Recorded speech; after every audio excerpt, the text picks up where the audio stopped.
आप देख रहे हैं प्रोग्राम ज़बान खल्क और मैं हूं आपके साथ मुनीज़ मोइन। मैं मौजूद हूं इस वक्त पाकिस्तान के सबसे बड़े अस्पताल में, जिसे कि जिना हॉस्पिटल कराची कहा जाता है, और आप मेरे पीछे देख भी सकते हैं JPMC। मैं इस वक्त यहाँ मौजूद हूँ।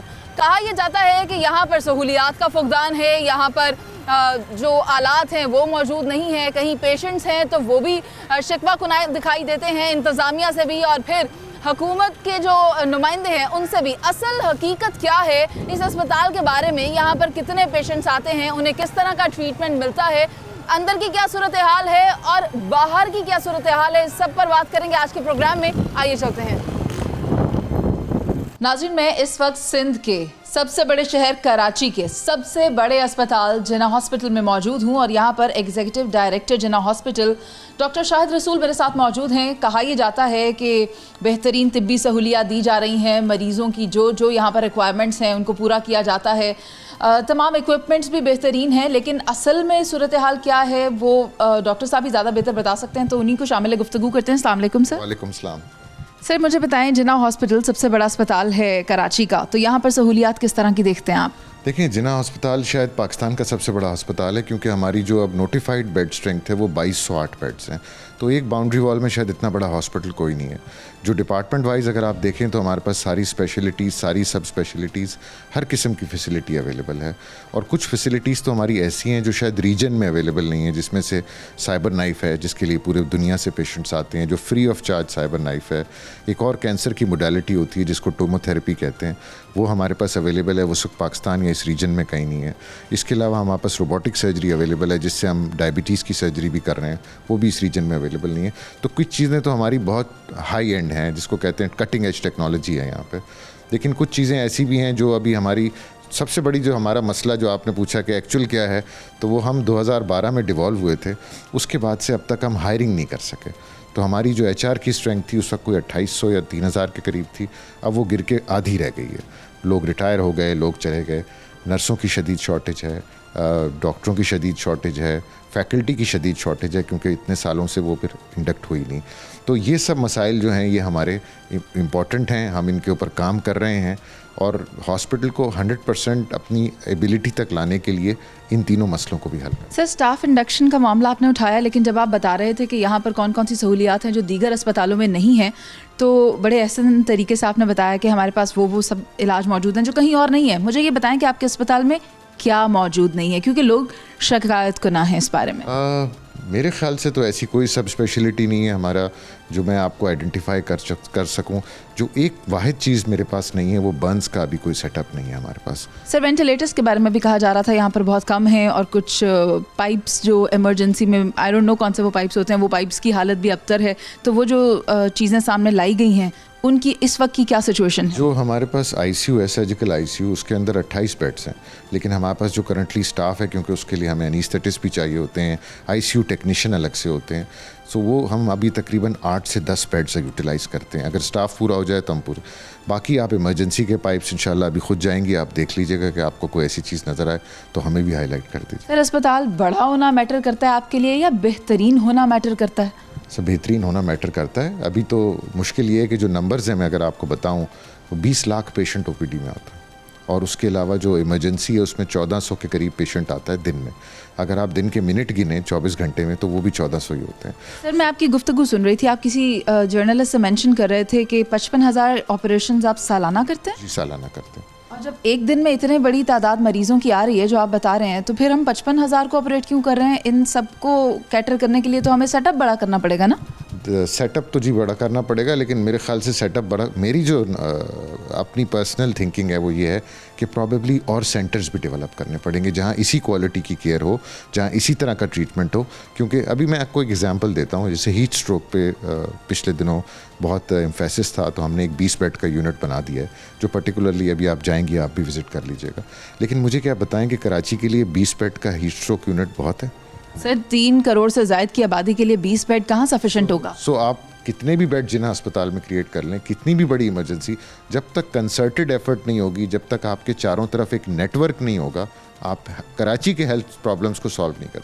हम सॉरी टू इंटरप्ट, एक और बड़ा मसला है, कहते हैं कि अद्वियात बाहर से लानी पड़ती हैं जो जान बचाने के लिए इस्तेमाल होती हैं। मोस्टली हमारे यहाँ इमरजेंसी में आप अभी जाएंगी देख लीजिएगा कि कोई दवा बाहर से नहीं मंगाई जाती, वार्डों में नहीं मंगाई जाती। लेकिन अद्वियात का एक इशू है।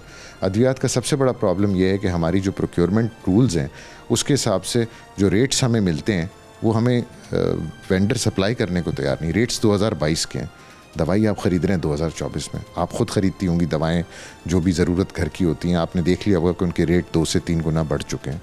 तो वेंडर क्यों देगा हमें? तो हमारा मसला सप्लाईज़ का ज़्यादा बड़ा है कि हमें वेंडर्स मेडिसिन देने को तैयार नहीं। बाकी जो बजटिंग है वो तो सिंध गवर्नमेंट मैनेज कर देती है, इस दफ़ा भी बजट बढ़ा के दिया है।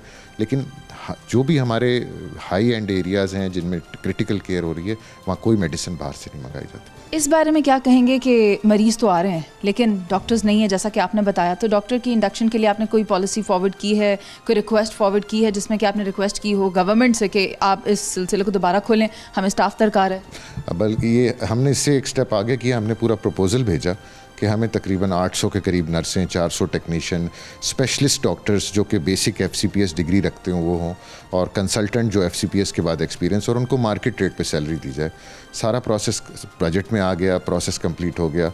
चंद एम्प्लॉयज़ जो फेडरल गवर्नमेंट के कोर्ट चले गए कि जी हमारे सर्विस रूल्स पे इन कॉन्ट्रेक्चुअल एम्प्लॉयज़ से फ़र्क पड़ेगा, कोर्ट ने स्टे दे दिया। आज तक हम उस स्टे का इंतज़ार कर रहे हैं कि वो किसी तरह हमारी हेयरिंग हो। वो 2100 एम्प्लॉयज़ हैं जिसमें सिर्फ 800 नर्सेज़ हैं। अब आप अंदाज़ा लगा लें कि 800 नर्सेज़ के आने से क्वालिटी केयर कितनी बेहतर हो जाएगी, या टेक्नीशियंस आ जाएंगे, या जैसे विज़न ये है सिंध गवर्नमेंट का कि किसी तरह से वार्डों में हर वक्त एक स्पेशलिस्ट डॉक्टर मौजूद हो। बिल्कुल ठीक है, अब हमारे पास इतने स्पेशलिस्ट हैं कि हम रख सकते हैं। तो ये सब चीज़ें करने के लिए हमें वो जो हमें ऑलरेडी एलोकेटेड सीट्स हैं, जो हमारा काम हो चुका है, हमारी सिर्फ आपके चैनल के थ्रू कोर्टों से रिक्वेस्ट ये है कि देखें, कोर्ट में केस करना हर एक आदमी का हक है। मुझे भी कोई मेरे साथ ज़्यादती हुई है, लेकिन स्टे ऑर्डर पे चीज़ों को लेके चलना सालों साल। जिना अस्पताल का केस क्या था कि फेडरल गवर्नमेंट में रहेगा या प्रोविंस में, 2012 में शुरू हुआ और 2022 में ख़त्म हुआ। तो ये क्या ज़्यादती नहीं है? सर ये ज़्यादती है, और इन्हीं स्टेट्स की वजह से हुकूमतें आ जाती हैं, चली जाती हैं, और मामले जूं के तू रहते हैं, जिसकी वजह से स्टेट सफ़र करती है, लोग सफ़र करते हैं। अब मुझे ये जानना है कि जो इमरजेंसी है अस्पताल की, वहाँ पर तो फौरी तौर पर अर्जेंट जिन पेशेंट्स को देखा जाना चाहिए उनको लाया जाता है, तो वहाँ की क्या सूरत हाल है इमरजेंसी की, और वहाँ कितने डॉक्टर्स फिल वक्त मौजूद होते हैं? हमारे पास इमरजेंसी में इस वक्त फ़िलहाल जो है तकरीबन 150 के करीब बेड हैं, जिसके अंदर अब हमने ये भी NICVD से MOU कर लिया है कि हमने कार्डियक केयर यूनिट और उसके साथ स्ट्रोक यूनिट भी वहाँ बना दिया है। तो NICVD की टीमें वहाँ पे अवेलेबल होती हैं। तो जैसे ही कोई इस तरह मायोकार्डियल इन्फाक्शन या हार्ट अटैक का पेशेंट आता है, स्ट्रोक का, तो हम उनसे कोऑर्डिनेट कर लेते हैं, और जो पेशेंट्स उनको एडमिट करने होते हैं वो ले जाते हैं। तकरीबन 150 बेड हैं, 1400 के करीब पेशेंट आता है। अच्छा, ये हर मिनट पे नहीं आता, ये कभी कभी शाम में एक साथ भी बहुत सारे आ जाते हैं। तो बात यह है कि जब तक ऐसी 5-6 इमरजेंसी शहर के मुख्तलिफ इलाकों में ना क्रिएट हों, और एक नेटवर्क हो, जो ज़्यादा सीरियसली सिक पेशेंट हैं वो हमारे पास शिफ्ट कर दिए जाएं। अगर ये समझा जाए, मेरी सिर्फ एक पॉइंट कि जिना अस्पताल पूरे कराची का मसला हल कर देगा, तो अनफॉर्चुनेटली दैट इज़ रॉन्ग। मैं ऐसे भी हॉस्पिटल जानता हूँ जिनको सेकेंडरी केयर हॉस्पिटल कहे जाते हैं, जहाँ 150 लोग काम करते हैं और 150 पेशेंट नहीं आता वहाँ। हमारे पास पेशेंट क्यों आता है? सेकेंडरी केयर हॉस्पिटल्स बहुत सारे हैं, आप चेक कर सकती हैं लिस्ट में। उनकी जो सर्विसेज हैं वो इतनी अच्छी हो जाएं कि वो अपने इमरजेंसीज़ को प्रॉपरली रन कर सकें, तो शायद ये लोड कम हो जाए, और हम उनके लिए हमेशा तैयार हैं। देखें, जिना अस्पताल में मेडिकल स्पेशलिस्ट, अगर कोई इमरजेंसीज हैं, स्ट्रोक का पेशेंट भेजें, मेनिंजाइटिस का भेजें, लेकिन अगर सारा डायरिया वॉमिटिंग भर देगा इमरजेंसी को, तो फिर वो स्ट्रोक वाला कहाँ जाएगा? आई गेट इट सर, आप बिल्कुल दुरुस्त फरमा रहे हैं। आपके वक्त का बहुत शुक्रिया, और क्योंकि आप मसरूफ़ हैं तो हम आपके साथ विज़िट नहीं कर सकते, बट आपने स्टाफ असाइन किया है तो हम हॉस्पिटल आपका ज़रूर विज़िट करेंगे। इजाज़त है सर? बिल्कुल जी, थैंक यू वेरी मच, शुक्रिया। बहुत शुक्रिया। विज़िट करके ज़रूर मुझे भी आके अपने जो भी कमेंट्स हों उससे आगाह कीजिएगा।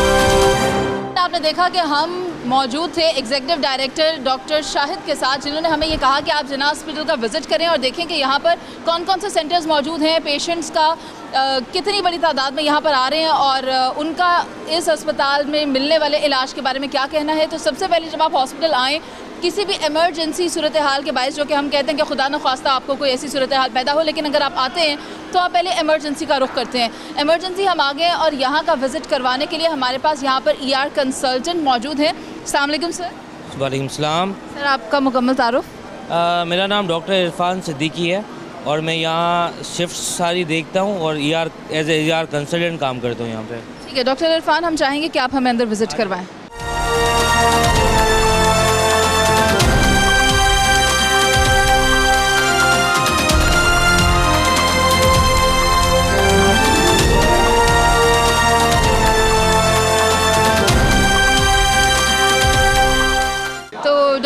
हम इमरजेंसी में दाखिल हो गए। अब आप मुझे बताएं कि यहाँ पर पेशेंट्स कितनी तादाद में रोज़ाना की बुनियाद पर आ रहे हैं? जो हमारे पास रोज़ के पेशेंट्स हैं ना, वो तकरीबन जो है वो 1800 तक पेशेंट आते हैं हमारे पास, प्लस माइनस 100 या 200 इस तरह के। जो मेनली पेशेंट्स होते हैं यहाँ पे वो रोड ट्रैफिक एक्सीडेंट्स के होते हैं, गैस्ट्रो के, डायरिया वगैरह के पेशेंट्स होते हैं, स्ट्रोक के पेशेंट्स होते हैं। हमारे पास अभी यहाँ पे कार्डियक चेस्ट पेन यूनिट खुला है। जो पेशेंट्स जिनको कार्डियक चेंजेस होती हैं वो पेशेंट हम वहाँ रेफ़र करते हैं। ये जो है हमारा रिसेस एरिया है, ये सबसे इम्पॉर्टेंट एरिया है, और ये इमरजेंसी एरिया जो बहुत सीरियस पेशेंट रिसेस एरिया जिसको इमीडिएट रिससिटेशन की ज़रूरत हो, इमरजेंसी एड की ज़रूरत हो। उसे विज़िट करें। हाँ बिल्कुल। नाज़रीन, इमरजेंसी रिसेस एरिया का विज़िट हमें डॉक्टर इरफान करवाने जा रहे हैं। देखते हैं अंदर किस तरह के इंतजाम आते हैं। सर, ये वो एरिया है जहाँ पे पेशेंट को वेट नहीं करवाते। जैसे ही पेशेंट हमारे पास ER में आता है, ट्राई से फ़िल्टर आउट होके और यहाँ पे आके लैंड करता है। यहाँ पे हमारी टीम, डॉक्टर्स की टीम, स्टाफ की टीम बहुत ही रेडी होती है उस सिचुएशन को ना डील करने के लिए। ये पेशेंट वो हैं जिनको वेट नहीं करवा सकते, इनको आके यहाँ एडजस्ट करते हैं। अगर RTA का पेशेंट है तो उसको हमारे पास ट्रॉमा टीम है, वो उसको मैनेज करती है। कोई गन शॉट है तो उसको वो वाली टीम मैनेज कर रही होती है। हमारे पास यहाँ मेडिकल टीम भी है, सर्जिकल टीम भी है, ऑर्थो की टीम भी है। वो पेशेंट को क्विक रिस्पांस के तहत जो है ना उसको रिसस करती हैं। सर, अगर मैं हाइजीन की बात करूँ, बाकी मामला जो आप बता रहे हैं सब ठीक है, लेकिन यहाँ पर बहुत कचरा है, वहाँ पर है। यहाँ नहीं, अभी इस क्लीन, लेकिन हर वक्त में जैसे आप देख रहे हैं कि एक एक सेकंड के अंदर, 1 मिनट 2 सेकंड के अंदर एक पेशेंट यहाँ पे एंटर होता है। तो वो फिर चीज़ें, एक टीम होती है हमारे पास, जल्दी से क्लीन कर रही होती है, चीज़ों को बैलेंस कर रही होती है। ठीक है सर, और वार्ड में चलते हैं। आप मुझे इस जगह के बारे में बता रहे थे, ये कौन सी है? ये जो है ना हमारे पास वार्ड एरिया है और उसकी भी हमने सेपरेशन बनाई हुई है। ये वाला जो एरिया है वो मेल साइड है, ये वाला जो एरिया है वो फीमेल साइड है। ये वो पेशेंट हैं जिनको हम यहाँ पे रख के इनके ब्लड टेस्ट करवाते हैं, फिर इनके डिपार्टमेंट रिव्यू करते हैं। जो दाखिल होने वाले पेशेंट होते हैं वो यहाँ से दाखिल हो जाते हैं, और जो यहाँ से डिस्चार्ज करने वाले पेशेंट होते हैं हम उनको OPD में फॉलोअप करवा लेते हैं। तो ये जो है एरिया यहाँ पे जो है वो पेशेंट ज़्यादातर रिटेन्ड होते हैं। यहाँ पर इतने सारे मरीज इकट्ठे रखे हुए हैं, तो वो तो पेशेंट तो ऑलरेडी एक डिजीज्ड होता है, बीमार होता है, उसको दूसरे बीमार लोगों के साथ इकट्ठा क्यों किया जाता है? मैं बीइंग अ कॉमन पर्सन ये सवाल कर रही हूँ, मुझे नहीं पता। जिना की जो इमरजेंसी है ना वो सबसे बड़ी एशिया की इमरजेंसी है, और इसके अंदर 1800 पेशेंट रोज़ आते हैं। 1800 पेशेंट एक ह्यूज नंबर है जिनको स्टे भी करवा रहे हैं, ट्रीट भी कर रहे हैं, मैनेज भी कर रहे हैं। तो यहाँ पे फ्लो बहुत है, तो एरिया सारा यही है, तो इधर ही अकोमोड करना होता है। स्टाफ है आपके पास इतना? देखिए, स्टाफ की थोड़ी बहुत कमी है हमारे पास, नो डाउट, लेकिन हमारे पास डॉक्टर्स हैं और पैरामेडिक्स हैं, हम मैनेज कर लेते हैं। लेकिन हाँ, स्टाफ की कमी है, स्टाफ थोड़ा सा अंडर वो है, लेकिन मैनेज हो जाता है फिर भी, क्योंकि बहुत डेडिकेटेड डॉक्टर्स हैं, बहुत अच्छी टीम है मेरी। इसके अलावा और इमरजेंसी में कोई वार्ड्स हैं, कोई यूनिट्स हैं? हाँ, ये हमने बनाया हुआ है सर्जिकल बे।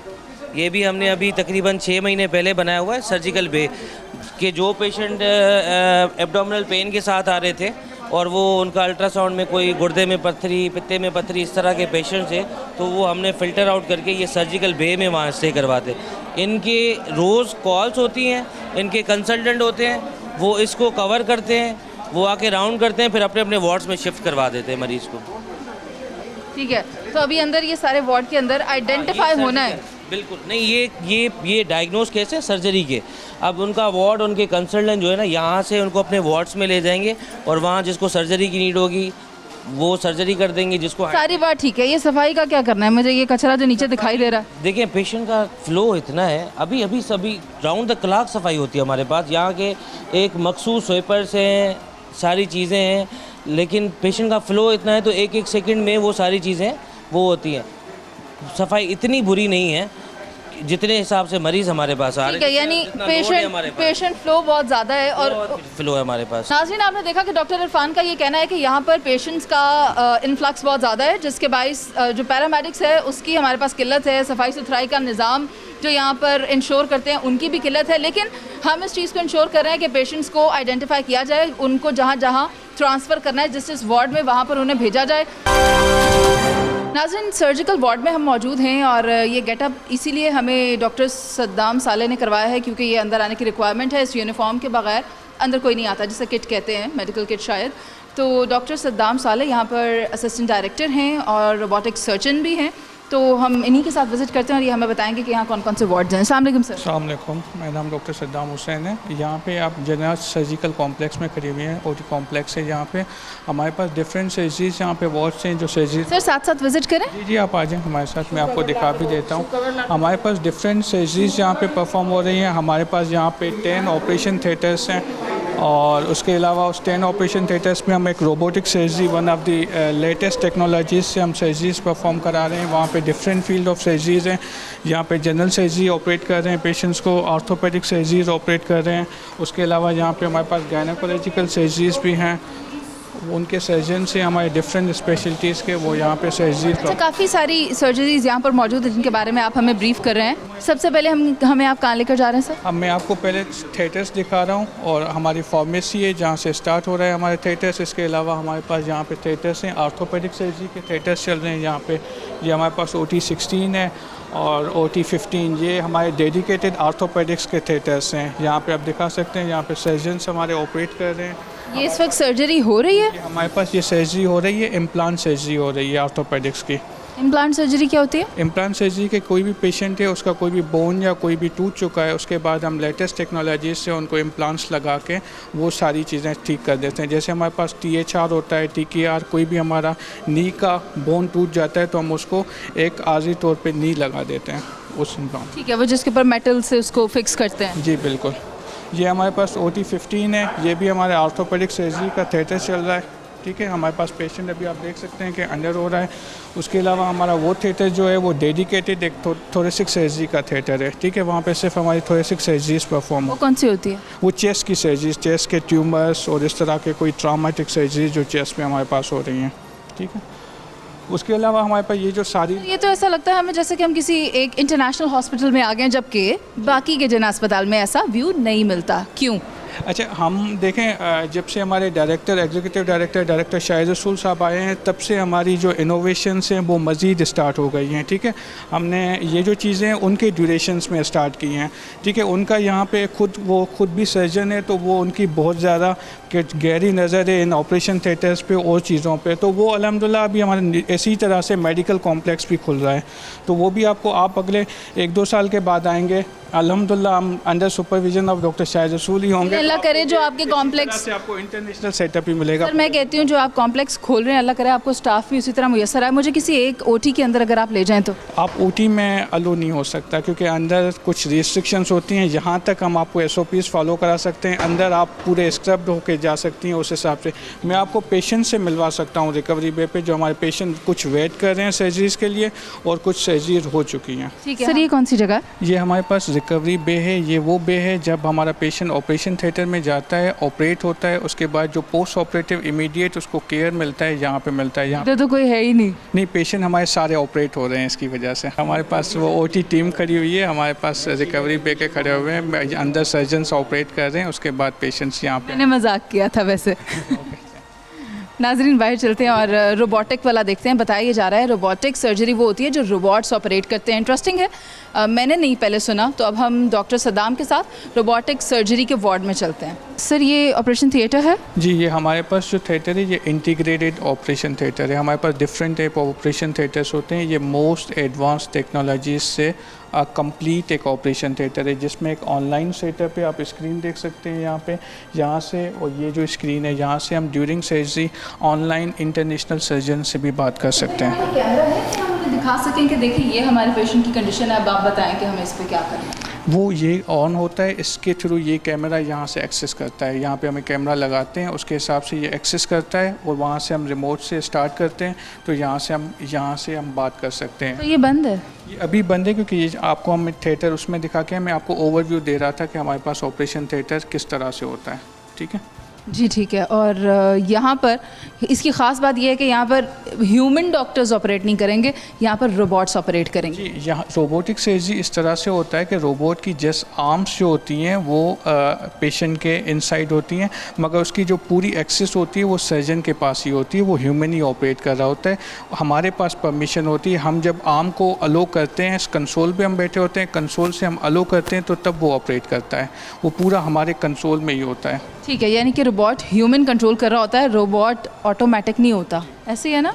ठीक है डॉक्टर साहब। डॉक्टर सदाम, आपने हमें यहाँ का विज़िट करवा दिया है और ख़ास तौर पे वो रोबोटिक वाला जो सेक्शन था वो बहुत बेहतरीन काम कर रहा है। मैंने आपको रोबोटिक सर्जरी का पूरा सेक्शन दिखा दिया है। अभी आप दूसरे हॉस्पिटल का अगर आप विज़िट करना चाहते सर हैं। एग्जैक्टली हमें एक और अस्पताल भी जाना है, वहाँ पर भी लोगों की राय लेनी है कि देखना है कि कराची में जो अस्पताल हैं वो किस तरह काम कर रहे हैं। ये था जिन्ना हॉस्पिटल का ओवरव्यू।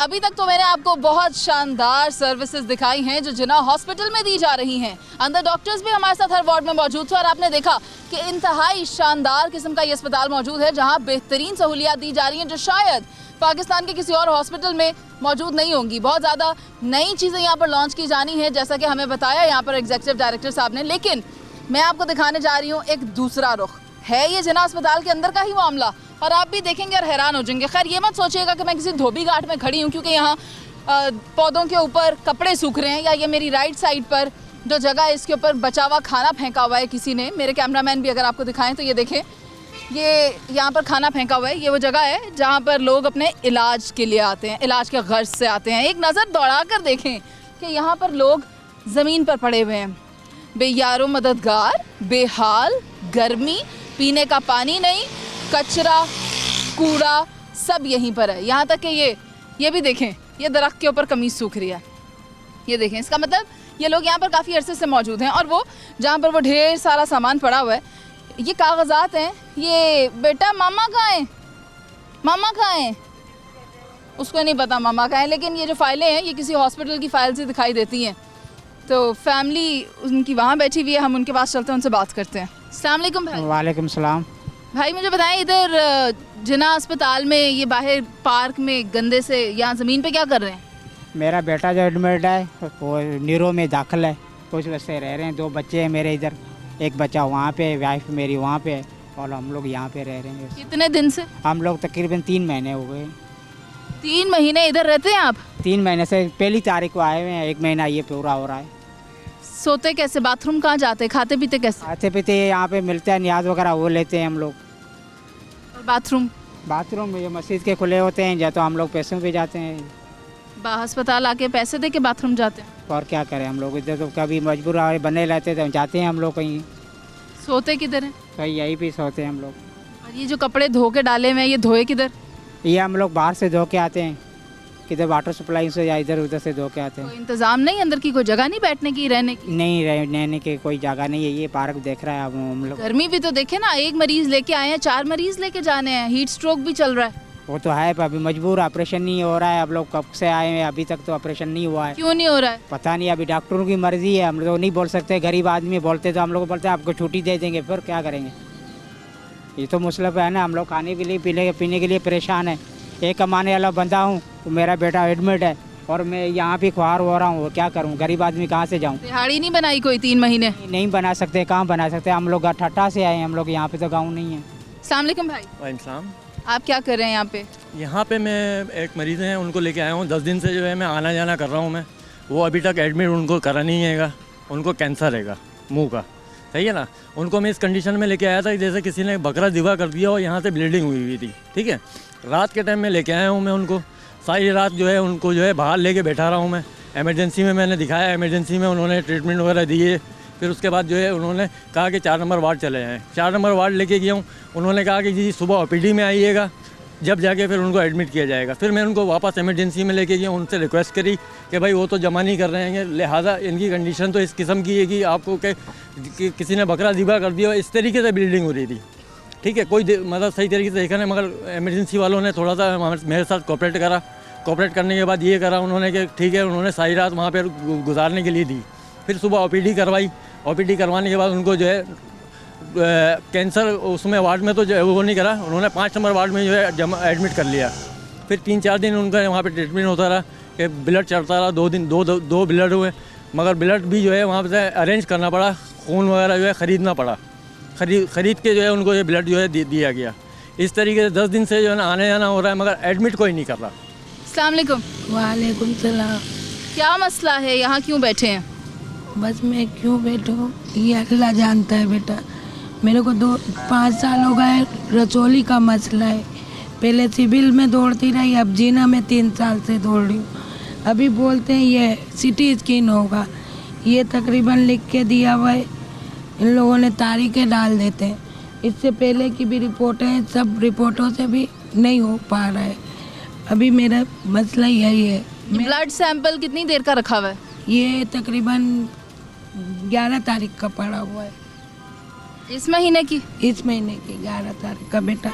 और ये सब लिख के दिया हुआ है। मेरे पास इतने पैसे नहीं है, मैं गरीब हूँ, मेरा मियाँ का काम छूट गया, मैं मरीज हूँ, मेरा कोई देखभाल नहीं हो रहा है, सिर्फ दवाइयाँ देते और इससे ज़्यादा क्या बताऊँ, मेरा ब्लड नहीं रुक रहा है बेटा। यहाँ बैठकर क्या आपको लगता है कि मसला हल होगा? नहीं होगा, लेकिन मैं क्या करूँ, मैं घर नहीं है, कोई जगह नहीं है, ये बहुत दूर है, रोज रोज तो नहीं आ सकती हूँ ना मैं। तो यहाँ पर कैसे मदद होगी आपकी? बस अभी वो किसी को बोला है, देखो क्या होता है। ये जब तक के बोले नहीं, खाना ले लेते, खा लेते।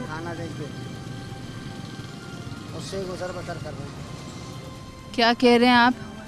खाना जो वेलफेयर वाले जो देने आते हैं, बस वो खा के हम लोग गुसर बसर कर रहे हैं। बस कोई कहने सुनने वाला यहाँ है नहीं। और जिसकी सोच है ना, उसका सब कुछ क्लियर हो जा रहा है फटाफट। अब हमारी सोच नहीं है, हम बैठे हैं ऐसे ही, ये करवाओ तब होगा, वो करवाओ तब होगा, अल्ट्रासाउंड करवाओ तब होगा। ये सारी रिपोर्टें हैं ना, देखिए ना, ये कोई झूठ तो नहीं बोलेंगे। नहीं, इससे पहले इन्होंने बोला ये टेस्ट करवा लो, ये मैंने करवाई डीएनसी, उसके बाद बोले ऑपरेशन हो जाएगा, उसके बाद इन्होंने छुट्टी दे दी, करा नहीं। अभी फिर यही मसला में नाज़रीन, इनका ये कहना है कि यहाँ पर बहुत सारे टेस्ट करवाने के बाद ये यहाँ पर बैठी हुई हैं इस उम्मीद पर कि इनका इलाज कर दिया जाएगा। लेकिन मैं यही कहूँगी कि ये डॉक्टर ज़्यादा बेहतर जानते हैं कि सर्जरी कब करनी है, ऑपरेशन कब करना है। लेकिन टेस्ट जो कहे गए हैं वो भी रिक्वायरमेंट है, मगर इनके पास बजट की शॉर्टेज है, इन्वेस्टमेंट नहीं है, जिसके बायस से यहाँ वेट कर रही हैं कि इन्होंने किसी से कहा है कि चीज़ें का बंदोबस्त करें ताकि ये अपना इलाज यहाँ पर करवा सकें। एंड अनटिल देन वो यहाँ हैं और यहाँ पर ही बैठी हैं क्योंकि इनका घर बहुत दूर है। और भी लोग हैं, इस लॉन से बाहर चलते हैं, उनसे बात करते हैं। अस्सलाम वालेकुम। वालेकुम। यहाँ क्या कर रही हैं? भाई का ऑपरेशन होना है, उनका एक्सीडेंट हुआ है। कब आए थे? आज 1 महीना हो गया। एक्सीडेंट वाले का ऑपरेशन होना और 1 माह हो गया, लेकिन 1 माह से यहाँ क्यों है? इसलिए कि उनके ऑपरेशन होने की हड्डियाँ टूट गई हैं ना बेटा, तो उनको जो है अभी वो डॉक्टर ने कहा कि अभी एक ऑपरेशन अभी करेंगे, 1 महीने के बाद उनकी टांगें माजूर हो गए। वो अफसोस हुआ बहुत, लेकिन मुझे आपकी हालत देखकर भी अफसोस हो रहा है। मेरे 2 बच्चे मर गए, मैं बेवा हूँ, अपने भाई के साथ रहती हूँ, इसलिए यहाँ पर हैं। और अकेली हैं? अकेली हूँ, भाई है ना वो दाखिल हैं अस्पताल में, इसलिए उनके साथ। और आप अकेली खातून यहाँ लॉन में 1 महीना रहती हैं? रहती हूँ, कोई मसला नहीं है बेटा, अल्लाह की तरफ। खाना पीना हाजत खा लेते हैं, क्या करें, कहाँ से लाएं, जब वही ना खुदा बगैर कोई, तो कहाँ से लेके आए। शुक्रिया आपका। नाज़रीन, आपने देखा कि इनका यही कहना है कि हम यहाँ पर बैठे हुए हैं, महीने का वक्त दिया, असल में दूर से आए हैं तो इस वजह से यहाँ से हम जा नहीं सकते, आना जाना मुश्किल है, बेवा खातून है और भी, और कह रही हैं कि मेरे पास पैसे भी नहीं है कि मैं कहीं जाऊँ, इतने पैसे हैं सिर्फ के इलाज करवाऊँ। अस्सलाम वालेकुम। वालेकुम अस्सलाम। आप ये स्ट्रेचर लेकर कहाँ जा रहे हैं और आप स्टाफ हैं क्या, नर्सेज हैं? अपनी वालदा को रक्षा में बिठा के ये वापस देने जा रहे हैं, NIC जमा है। CNIC जमा करवाया और वालिदा को अंदर से निकाला, इस पे बिठा के अस्पताल में डाला और अब ये वापस देना है? जी हाँ, बिल्कुल ऐसा ही है। तो आपको किसी ने यहाँ पर फैसिलिटेट नहीं किया, कोई स्टाफ नहीं था? नहीं, खुद ही करना होता है। क्यों खुद क्यों करना होता है? बस या तो गवर्नमेंट है इस वजह से।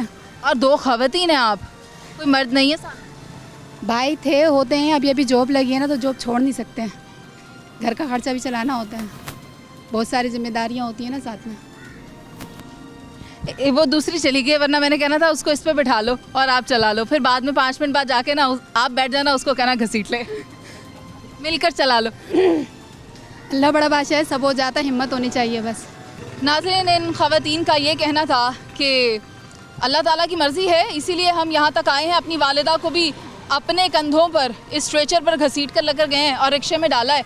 जब तक अल्लाह साथ है, हम ये सब अपनी ताकत से करते रहेंगे, अपनी विल पावर से हम ये कर रहे हैं। लेकिन जहाँ तक सपोर्ट की बात है इंतज़ामिया की तरफ से अस्पताल की, तो वो हमें मुयस्सर नहीं है। खैर, यहाँ पर भी कुछ लोग यहाँ बाहर बैठे हुए हैं, आपने इन सब की बातें सुनी, आपने दोनों रुख देखे हैं तस्वीर के, लेकिन अब इसकी जिम्मेदारी उठाएगा कौन? इस मसले का हल निकालेगा कौन? फेडरल और प्रोविंशियल, ये मामला इन दोनों में आकर अटका हुआ है, मगर बीच में मरीज की जान भी अटकी हुई है और कीमती इंसानी जान से ज़्यादा कुछ नहीं होता। प्रोग्राम का वक्त ख़त्म हो गया, मुझे इजाज़त दीजिए, अल्लाह ने के बाद।